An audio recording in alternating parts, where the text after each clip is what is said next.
So, for a while, I've been hooked on these E36s, like my webcam's been hooked on auto refocusing every 30 seconds during these videos. But what I heard was that you guys are looking for the sauce for the tune for the KDFI. Fair enough. My goal with this is to just not withhold any of the gate-kept secrets. I don't know anything about cars, but I'd love to share with you what I feel like I've found out about them. So let's dabble into the sauce. This is exactly the tune that I have for KDFI. My car, this is only gonna work on this setup properly, but it's a good base to start with from my experience. My car is bored out to 2.9 from 2.8. Should be okay. But I've got 60-pound Deca injectors is a key one. I've got a GTX 3584 RS Pulsar Turbo. I've got a 3-inch exhaust with a vibrant resonator, ultra quiet resonator, and a vibrant street power muffler. What else is important? I've got BRK7 spark plug, shouldn't make too much of a difference. I've got low compression pistons, 9-to-1 Wiseco's.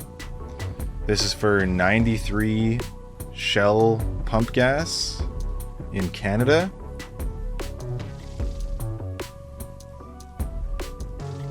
Let's get in. Okay, obviously not connected right now. I didn't do this this nice tune. Somebody else did. It's tuned by Jeremy. He is the guy. But I got it running, and then he made it run a lot better. So let's just go through all the settings here, and I'll read them out. You can copy them if you want, but that is what we will do here. Oops, not what I meant to do. Okay, this is meant for 10 psi, but it can go higher if I turn up the boost. So engine and sequential settings. Required fuel based on the 60-pound injectors is 4.8. Speed control algorithm has to be speed density, super important with the KDFI because it runs off of boost and vacuum. Squirts per cycle for the M52 is going to be 2. Injector staging is alternating. Engine stroke is 4 stroke. Number of cylinders, of course, is 6 in the M52. Number of injectors also 6. Engine type has to be even fire. Engine size for my car, because it's been bored out a little bit, is 2,860. Make sure you select the right one for you. And then there's 60 pound an hour injectors, which translates over in cc's to 668. And it's going to be untimed injection, which is the one that's highlighted there. And then injector drivers are going to be standard drivers. Back under basic load and settings, in general settings, the barometric correction is going to be none. The default baro KPA is going to be 100, because that is the world we live in, is 100 KPA. Map sensor input port is going to be map. So that's just the one that's on the mass air pressure sensor that's on your KDFI that you have the vacuum line running to that comes from your manifold. Map averaging lag factor 50, 50, 50, 50, 50. Second one from the bottom, lambda averaging lag factor is 60. Dual table use, single table. Fuel table size 16 by 16.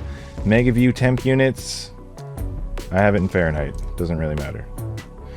Primary fuel load, same. Fuel density. Secondary fuel load is, we're not dealing with that, so it's just disabled. And then multiply map, you have to select multiply. Super important that it is multiply. You would never really use don't multiply. Always include AFR target and incorporate AFR target. And then the stoichiometric AFR is 14.7. Speed density, disabled. Use primary load, regular stuff there. Tacho output is on. I'm pretty sure if you turn this off, it won't show it on your car. It won't show the RPM, the tachometer. And in barometric correction, these are the settings that we have. So it goes from 65 to 105, and the correction stays at 100 the entire time. Just goes up by 5, 65, 70, 75, 80, 85, 90, 95, 100, 105.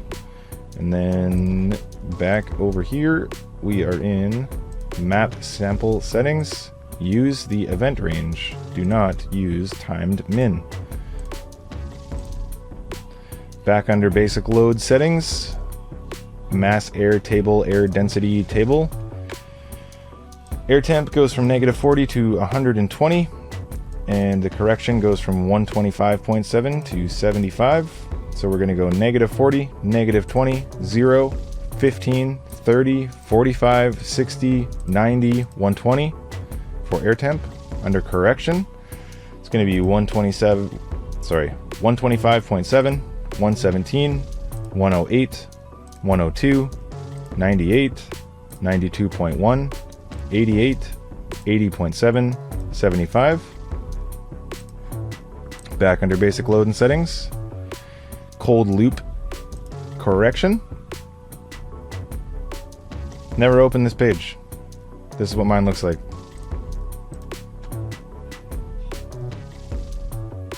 And that should be good there.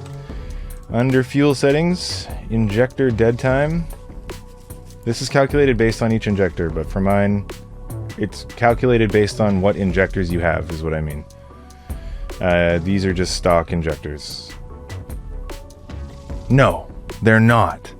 I was thinking... What was I thinking of?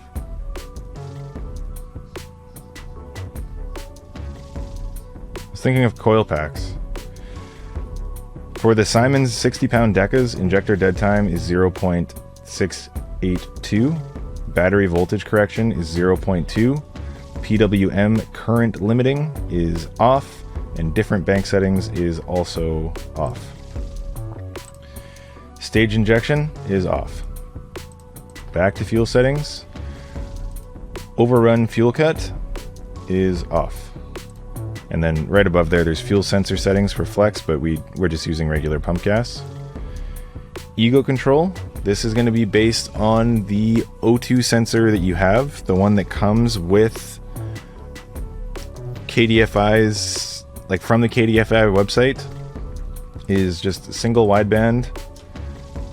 First ego sensor port is local. Ignition events per step is 16. Controller step size percent is 0.1. Controller authorization percent is 4. Active above CLT is 71.1. That's in Celsius. If yours is in Fahrenheit, it'll be different. Active above RPM 1300. Active below TPS 70. Active below MAP 90. That's in KPA. So if you're in PSI, it'll be different. Active above map 20. Algorithm simple.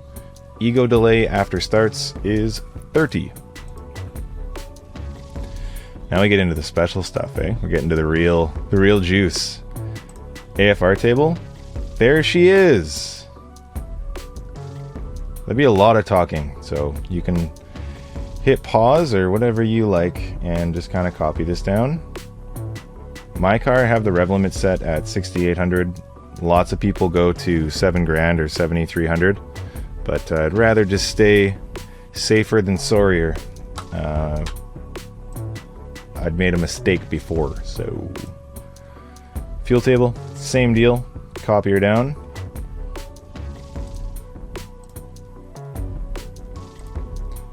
Sequenced batch fire is disabled. Don't need that guy. Ignition settings. This one is important. This is specific to M52. Spark mode is toothed wheel. Skip impulses is 3. Ignition input capture is rising edge. Spark output is going high. Number of coils is wasted spark. Yo, what? Spark A output pin is D14. Trigger wheel arrangement is single wheel with missing tooth because it's an M52. Trigger wheel teeth is 60. Missing teeth is 2. Tooth number 1 angle is 324. Wheel speed is crank wheel. Onto the second column here. Fixed advanced is use table. Use prediction is first derived prediction. Cranking dwell milliseconds is 3. Cranking advanced degrees is 10.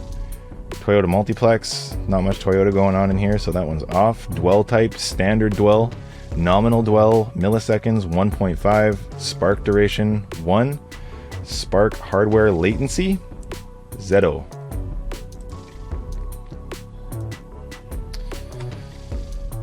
Battery dwell correction, we have a percentage of 500 down to 88, and then a voltage of 6 up to 16. So voltage, we're looking at 500, 248, 168, 128, 102, 88. Voltage is going to be 6, 8, 10, 12, 14, 16.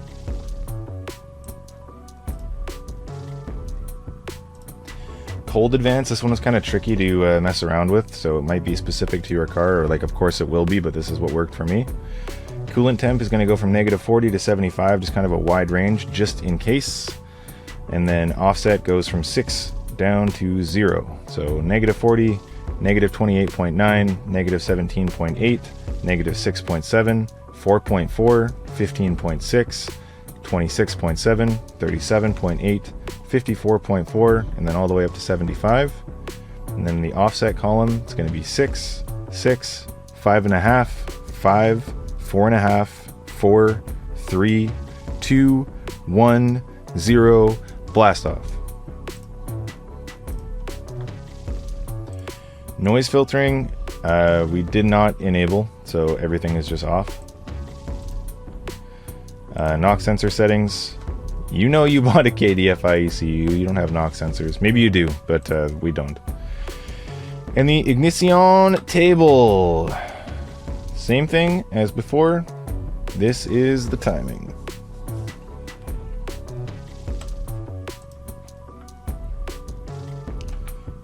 Cranking and startup settings. Cranking RPM 300.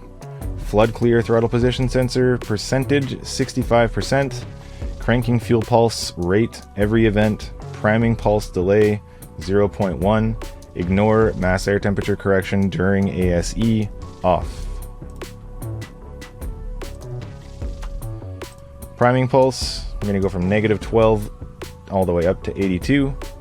Priming PW 6 down to 2. So we'll be -12, this is on the coolant side, -12, -1, 10, 21, 32, 43, 54, 66, 77, 82.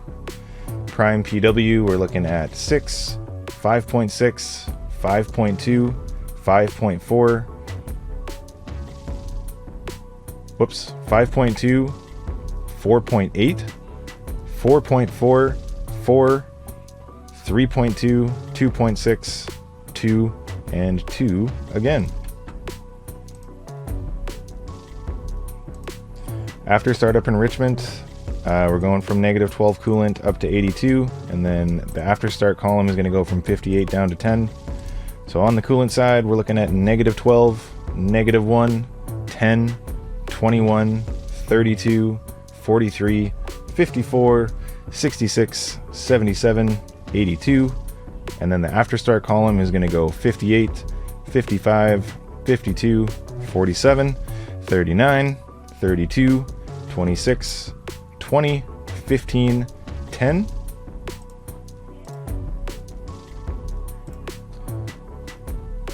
And then the taper for after start enrichment is going to go from -12 up to 82. The taper will go from 350 to 130. So on the coolant side, from the top to the bottom, it's going to be -12, -1, 10, 21, 32, 43, 54, 66, 77, 82. And the taper is going to go from top to bottom 350, 330, 300, 270, 240, 210, 180, 150, 135, and 130.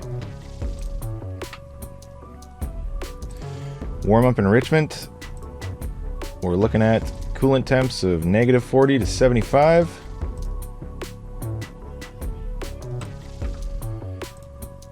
And a woo percent of 180 to 100. So coolant temps are going to go -40, -28.9, -17.8, -6.7, 4.4, 15.6, 26.7, 37.8, 54.4, 75.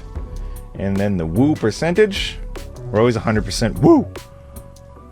It's going to go 180, 180, 170, 160, 150, 135, 124, 108, 100, 100.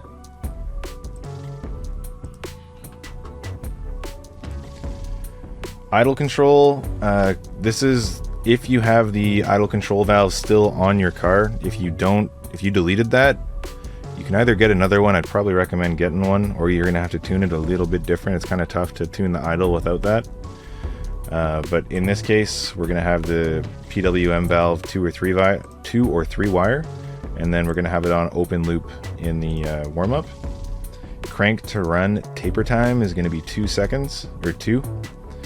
And then these ones will just stay how they are. So valve mode normal 0%, run valve before start, on PWM idle port,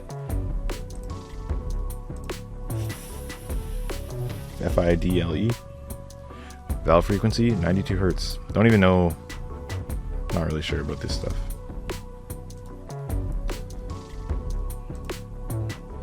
And then coolant base crank duty, it's gonna go -1 to about 80, so 79.4. Duty percentage is going to be 65.1 down to 60, so I have it as -1.1, 37.8, 54.4, 79.4, and then on duty percentage 65.1, 63.1, 60, and 60.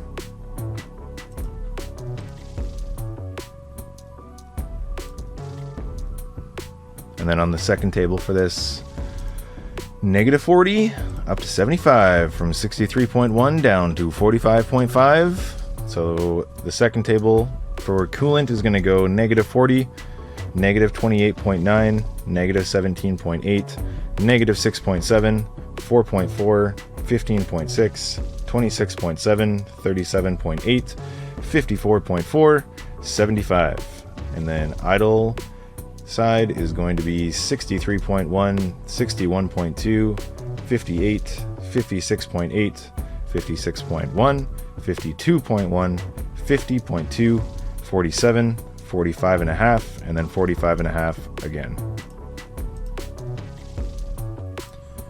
PWM idle voltage compensation, we did not mess around with either. Air conditioning idle warm-up, I don't have AC, so we did not work with this. Idle advanced settings, idle advance on is going to be RPMs, apply as an adder, and then go to idle advance when condition is, select manual, throttle position sensor is below 1%, RPMs are below 1000, load is below 40%, closed loop temp is going to be below 60 degrees Celsius, so make sure you're in Celsius, not Fahrenheit, or change it. And then after delay is 2. Idle RPMs, advanced timing.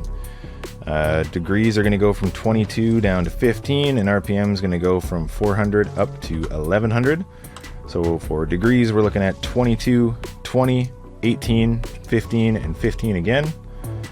And then we're going to go on RPMs 400, 550, 750, 1000, and then 1100.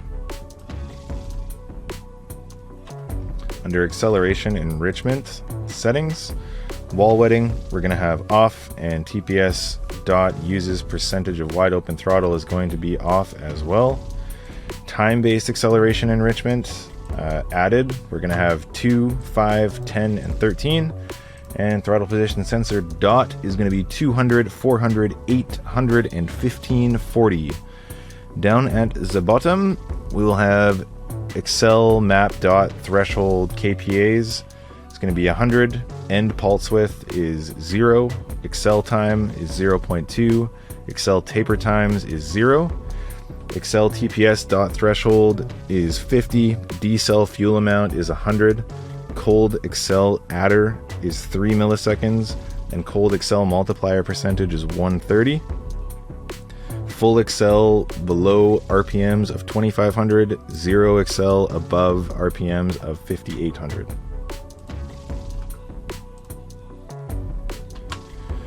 For boost control settings, we have it off because I don't have the controller set up through KDFI right now. I don't know if I want to follow Pazzi's tutorial on that one. It seems a little involved, and I don't know how much more involved I want to go here. It works really well, like just going straight from the ECU. Like it doesn't, we don't have an electronic boost controller that's directly controlled by the ECU, but the ECU has overboost protection built in, so I have it set to both. And then this is max boost, essentially is like 10, 11 PSI kind of thing, like 10.1 is what I have it at right now. And then the KPA for this is 10. So it's up to you. I mean, it runs fine how it is. It knows when to stop if something goes wrong. Table switching control, we just have off. Launch control, don't have it set up. Nitrous, don't have it set up. Sequential, same. Oh, that was a lot of words. I really hope you have this exact same setup, and I hope this tune just works absolutely perfectly for you. If you have E85, you need a lot more fuel. If you have a slightly different setup, this might work. If not, it's going to be a really good place to start.